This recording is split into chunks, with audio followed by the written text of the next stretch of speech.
అనుకూలమైన వాళ్ళే ఉండాలి, మిగతా వాళ్ళు తొక్కే పడాలా, వాళ్ళని వేధించాలా. హిందూ ప్రాజెక్ట్స్ తర్వాత ఇప్పుడు అతని పేరేంటి నిమ్మగడ్డ ప్రసాద్ వాళ్ళ సంస్థలు ఏం తక్కువ ఉందా వ్యాపారాలకి, 8,000 కోట్ల బిజినెస్లు చేయట్లేదు వాళ్ళు. అట్లాగే అతని పేరేంటది అప్పుడు శ్రీనివాసన్ 100 కోట్లు 8,000 కోట్ల వ్యాపారాలు చేస్తున్నాడు అతను. అదేది పెద్ద పెద్ద సిమెంట్ ఫ్యాక్టరీలో వాళ్ళని తీసుకొచ్చి దాంట్లో నిందితులుగా పెట్టారు కదా, వాళ్ళందరూ నేరస్తులు ఎట్టయిపోయారు. వాళ్ళు ఆ రోజున పెట్టిన పెట్టుబడులనే నేరస్తులుగా చూపించారు. అందుకే కదా కోర్టులు ఈ రోజు వరకు ఏం తేల్చలేకపోతుంది.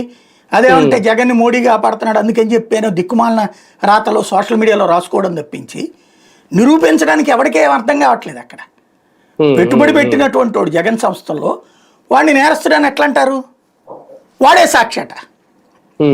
జగన్ సంస్థలో పెట్టుబడి పెట్టినోడే నేరస్తుడట, వాడే లబ్ధిదారట, వాడే సాక్షట.